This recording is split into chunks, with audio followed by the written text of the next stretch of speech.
Students, how are you? Are you maintaining all of the rules? Because now we are fighting against COVID-19. So, what to do? We have to consume a large amount of vitamin C containing food. You have to wash your hand again and again and use hand sanitizer. Always stay at your home, don't go outside if it is not necessary. So don't go outside. At the last class, we started chemical bond. I explained about chemical bond, classification of chemical bond and formation of ionic compound. Properties of ionic compound also I explained. Today I want to start covalent bond. Do you have any idea about covalent bond? Covalent bond is such type of bond which is formed between two atoms whenever they share equal number of electrons. That means such type of bond which can be formed by the sharing of electron is called covalent bond. Suppose here is formation of hydrogen molecule. You know that in case of hydrogen molecule there is two hydrogen atom. So one hydrogen atom. They are forming bond. How? This hydrogen atom is sharing one electron, this hydrogen atom is sharing another electron. As a result of this, one pair of electron is existing over here, and this pair of electron is the reason of formation of a bond between hydrogen atom. This is the process of forming hydrogen bond molecule. Then second example, formation of water molecule. You see here is two hydrogen atom and one oxygen atom in one molecule of water. How it is formed? You know that at the outermost shell of oxygen there are how many electrons? 6 electrons. 2 are lone paired electron and 2 are unpaired electron.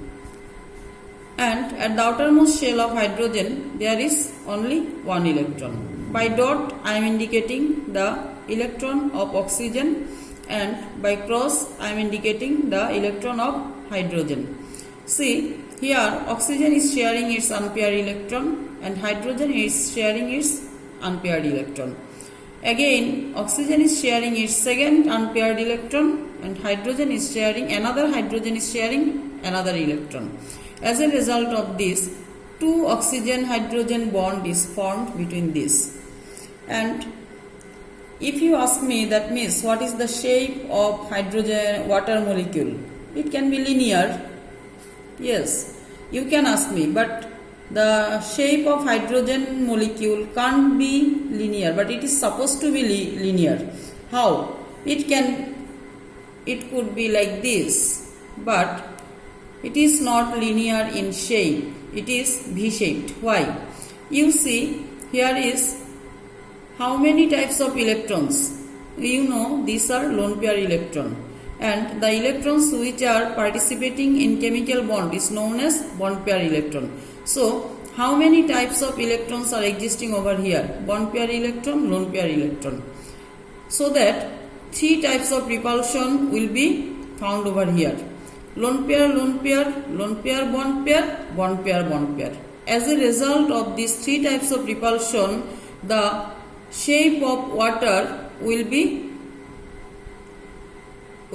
what? V-shaped. Why? Because of this repulsion force. 3 types of repulsion force are existing over here, so that water molecule's shape will bend.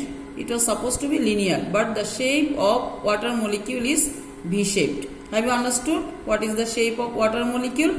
And this is the formation of water molecule. This is example of covalent bond also. Okay, next.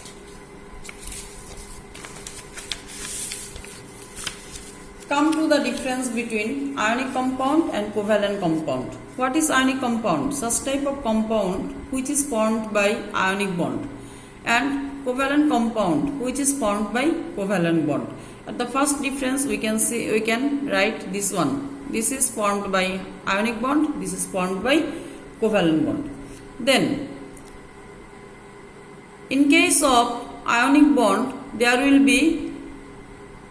this bond will be formed between metal and non-metal.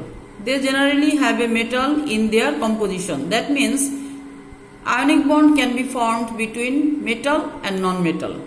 But covalent bond can be formed between non-metal. Clear? Okay. Number 3. The melting point and boiling point in case of ionic point is very high. But in case of covalent compound, the melting point and boiling point is very low. Number 4. They are soluble in polar solvents. At the last class, I have shown you how it is soluble in polar solvents. And covalent bonds are soluble in nonpolar solvents. What are the example of nonpolar solvent? Suppose carbon tetrachloride, kerosene, benzene. And what is the example of polar solvent? Water. Then ionic compounds can conduct electricity in fused state and in solution. That means solid state ionic compounds can't conduct electricity. But covalent compound can't conduct electricity in any condition. They never can conduct electricity. These are the difference between ionic compound and covalent compound. Now, come to a different question. Sulfur can show variable valency. At the last class, I explained about valency and valence electron. What is valency? The number of unpaired electron. The number of electron at the outermost shell of any atom which participate in chemical bonding is known as valency. Now you can ask me, what is variable valency? In case of some of the atoms, we can see that they have more than one valency. These are known as variable valency. Suppose sulfur. Sulfur can show variable valency. How? The atomic number of sulfur is 16. So that electron configuration is like this.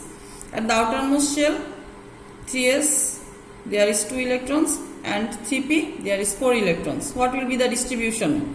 As p subshell has 3 orbitals, so that px 2 electrons, py 1 electron, pz 1 electron.